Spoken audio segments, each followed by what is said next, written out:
Welcome to the Cup of Joe Wrestling Show. Cup of Joe Wrestling Show? With Joey Harris. A podcast for the wrestling fan on the go. So take your favorite beverage of choice and join Joey as he takes a look at some of the biggest shows on the WWE Network.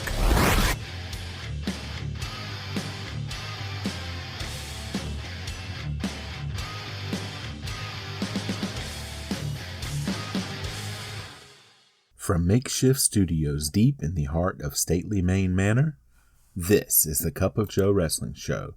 I am your host, Joey Harris. You can follow the show's Twitter at Cup of Joe Pod, and you can email the show at cupofjoewrestlingshow@gmail.com. And folks, back after a couple of weeks of pre-recorded shows, and one thing never changes, and that is the craziness of life never ever stops for anything at all. And I realized that as I did one of the most mundane tasks that you think you can do, but it was a big deal to me. I got a new laptop, and it's primarily to record this show and to do other things with this show. And I have been drifting towards Apple products. I've got an iPhone, I've got an iPad, but I always preferred the Windows laptops, but found a great deal on a MacBook Pro from Amazon, and so I got that with 2 years of Apple Care and all that. And just trying to set up this laptop has been a procedure and just an experience in itself. It has been something else. Regardless of that, today we look at the Royal Rumble from 1991 from the WWF. Royal Rumble 91 was broadcast on pay-per-view on January the 19th, 1991 from the Miami Arena in Miami, Florida. There were 16,000 in attendance, and this is a unique for the time Saturday pay-per-view. We have our opening on a U.S. flag as the national anthem is played. They show shots of the crowd standing. The Gulf War had just started 3 days before this on what was, ironically, my 13th birthday. I had a sleepover the night before, as I talked about when we covered Survivor Series 1990, but there was no cable in my hometown, so I couldn't have gotten this pay-per-view even if I had wanted to. We go to our classic Royal Rumble opening with Vince McMahon announcing the participants. Gorilla Monsoon and Roddy Piper welcome us, and Roddy is pumped up and patriotic as he has his yellow ribbon around his arm. The Rockers, Shawn Michaels and Marty Jannetty versus the Orient Express, Kato and Tanaka with Mr. Fuji. The Rockers get a huge reaction coming out. Orient Express attack early. Rockers attack with stereo topes to the Orient Express on the outside. A USA chant goes out. Jannetty with a side headlock on Kato. Nice series of moves to start and a nice quick pace match. The Rockers doing some quick tags. Tanaka hits a flying forearm on Michaels. Michaels does a long choreographed sequence with the Orient Express. Michaels gets a sleeper on Tanaka, and Kato comes in and nails Michaels. Tanaka takes over. Michaels comes back and hits a moonsault on Kato. The Rockers hit a double drop kick and then hit a double crossbody to the outside. Jannetty with a side headlock on Kato. Michaels tagged in and gets a 2 count. Kato hits an assisted stun gun on Michaels. Fuji hits Michaels with his cane. A USA chant goes out again. Kato gets a 2 count. Tanaka with a nerve hold on Michaels. The Orient Express in control and punishing Michaels, who is bumping all over for them. Michaels knocks down Tanaka, but the Orient Express get a sash to clothesline Michaels, who falls into it, and the Orient Express hit each other's heads. Jannetty tagged in and cleans house. He rolls out of a Kato backslide. Then Kato kicks out of a Jannetty backslide. Tanaka hits Michaels as he was trying for a rocket launcher. Slingshot knife edge on Jannetty. Michaels stops the second one as Jannetty gets a sunset flip on Kato to win. The crowd loves it. Sean Mooney interviews Randy Savage. He says he's the greatest champion ever and the #1 contender, so he doesn't care who wins. He has a commitment from Sergeant Slaughter for a title shot, and he says that Queen Sherry is going to get the same commitment from the Ultimate Warrior. They showed Mean Gene Okerlund and Queen Sherry coming out to the platform. She challenges the Ultimate Warrior to come out and promise Randy Savage a title shot if he wins tonight. She says she doesn't think he is honorable and baits him to come out. He finally does to a good pop. He is in full outfit and face painted with the leather USA jacket on. It looks pretty cool, honestly. Queen Sherry comes on to him.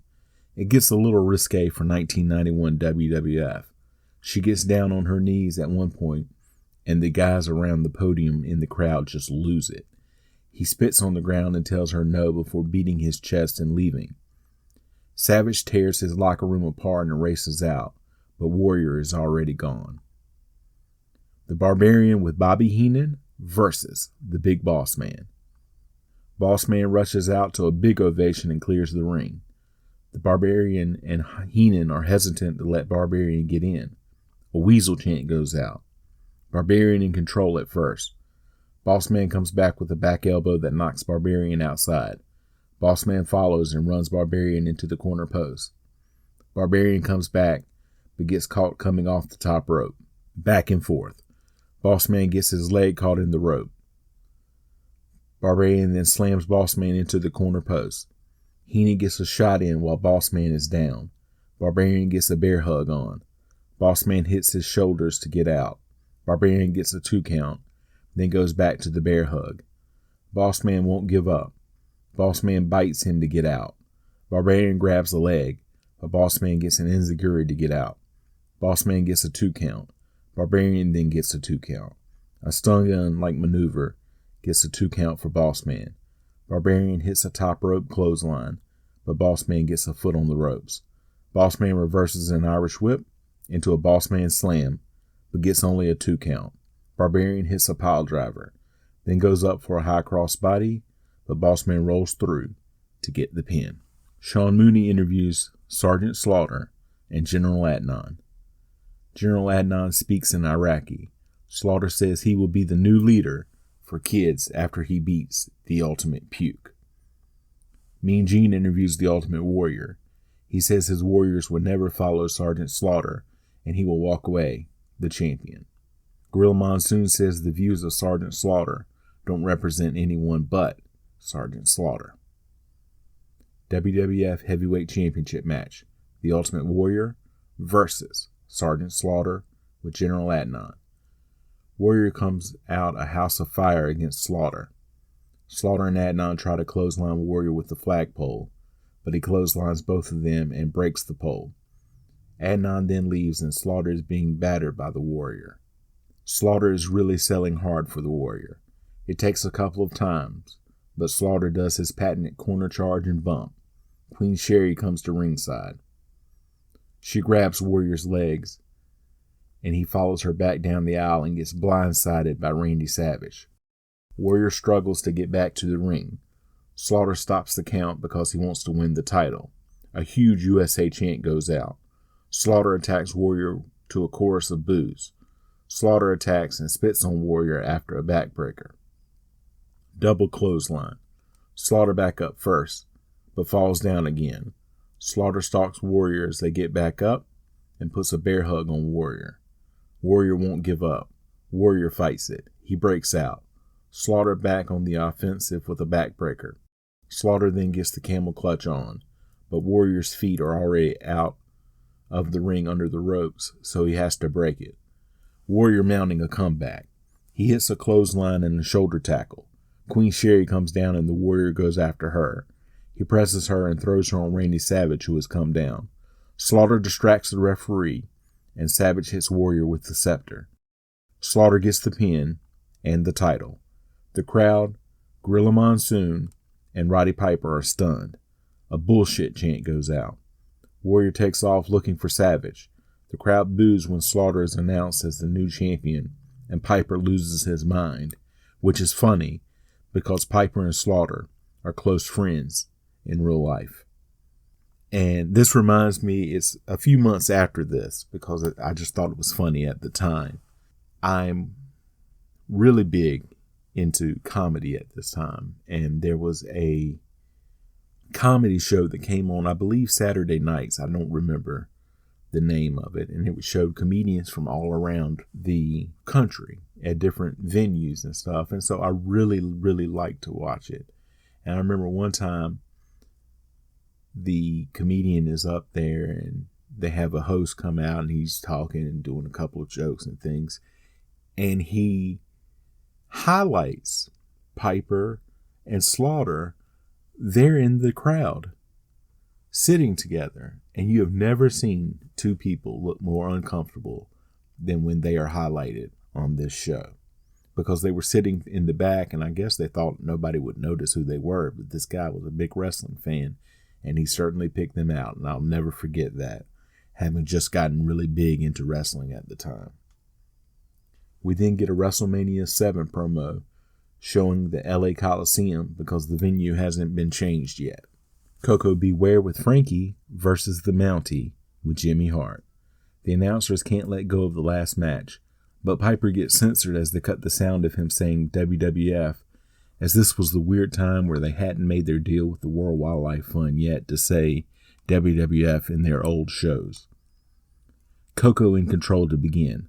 Hart distracts the referee so the Mountie can use the shock stick on Coco. Mountie in control. Back elbow by Mountie. Coco gets a sunset flip for a 2 count. Mountie then throws Coco out. Coco reverses a pile driver. Coco hits a reverse neck breaker. He hits the top rope drop kick. He gets a 2 count, but Mountie hits a sidewalk slam to win. Sean Mooney interviews Randy Savage and Queen Sherry. Savage says no one says no to the Macho King and let the Warriors cry. He and Queen Sherry hear the Ultimate Warrior coming, and they bail. Gorilla Monsoon and Roddy Piper talk about what happened in the title match. Mean Gene interviews Sergeant Slaughter and General Adnan. Slaughter says that he did what he said he was going to do. He says he has no boundaries and deserves respect. Roddy Piper says Slaughter can stick it in his ear. Hot Rod is fired up here. Fans send out messages to the soldiers serving overseas. They talk about Hulk Hogan going on a tour of U.S. bases. Some of the participants in the Royal Rumble match speak out about competing in the Rumble. Gorilla and Roddy talk about the next match coming up, and Hot Rod says that he and Virgil had lunch together, and they talked about values, and folks, the foreshadowing is strong here. Sean Mooney talks to Ted DiBiase and Virgil. DiBiase talks about money and how he has bought a bodyguard and a tag team partner all in one, and that money can buy anything. Dusty and Dustin Rhodes versus Ted DiBiase and Virgil. This is Dusty's last hurrah in the WWF before taking the booking job in WCW. There's no polka dots at all.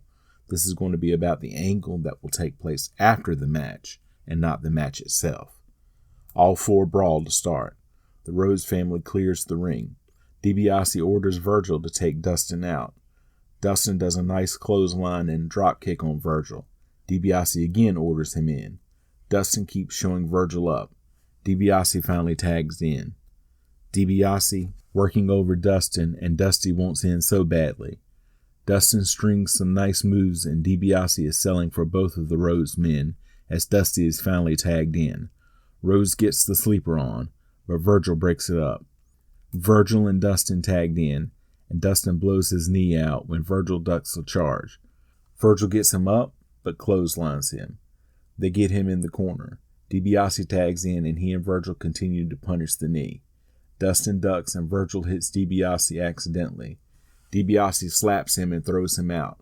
Dusty in, and he brutalizes DiBiase, but misses a charge in the corner, and DiBiase pins him. So long, Dusty and Dustin. The Rhodes team quickly leave, selling Dustin's injury. DiBiase gets on the mic and berates Dusty, Dustin, and Virgil. He orders Virgil to go get the $1 million belt and strap it around his waist. Virgil stares at him, but goes for the belt. He comes in and looks at the belt and throws it down. DiBiase tells him to pick it up and berates him. Virgil bends down and nails DiBiase with the belt. The crowd and Roddy explode with excitement. Everyone loves this. They give Virgil a standing ovation. Mean Gene interviews Hulk Hogan. He says it's time for everyone to unite. He dedicates his performance to those serving. As he says he's going to win the Rumble, Mean Gene gets a report in his earpiece that says Sergeant Slaughter has defaced an American flag. That sets Hogan off so much that he flubs his lines. Howard Finkel announces the Royal Rumble. Number 1 is Bret Hart. Number 2 is Dino Bravo. Hart goes right to Bravo. He almost gets Bravo out. It's a slugfest as number 3 comes out. Number 3 is Greg Valentine.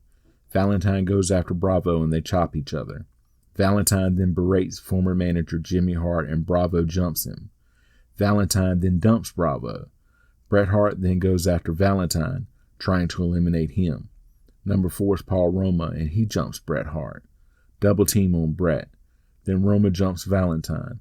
All 3 trade blows till Bret retreats to the background for a while. Number 5 is the Texas Tornado. He goes after Roma and Valentine. Bret Hart then squares off with Roma and Tornado with Valentine. Number 6 is Rick Martel. Everyone is brawling and it is forearms galore. Martel avoids being eliminated. Number 7 is Saba Simba. Martel again almost eliminated. He keeps holding on. Number 8 is Bushwhacker Butch. Saba Simba grabs Martel and they both go over, but Martel holds on and slides back in. Number 9 is Jake Roberts. He goes right after Martel. Martel goes under the bottom rope and out to the floor and Roberts follows. The referees at ringside make them get back in. Martel goes to the outside ropes and Roberts attacks him, trying to knock him off the apron, but Martel gets back in. Number 10 is Hercules.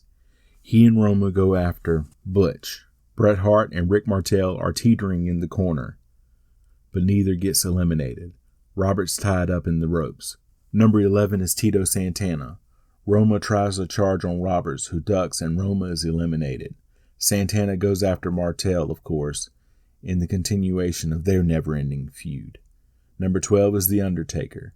He eliminates Bret Hart, Tornado, and Jake Roberts, taking shots at Undertaker. Number 13 is Jimmy Snuka. Undertaker eliminates Butch. Number 14 is the British Bulldog. All of the faces are taking shots at Rick Martel. Number 15 is Smash. He goes after the British Bulldog.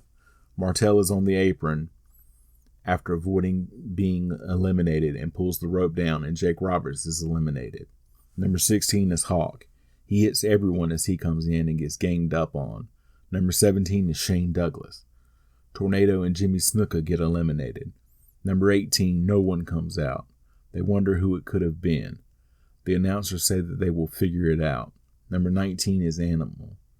The LOD team up and eliminate The Undertaker, and then Rick Martel and Hercules eliminate Hawk. Gorilla Monsoon then says "It takes Greg Valentine 15 minutes to get warmed up" line, so if you're drinking at home, you can take a shot.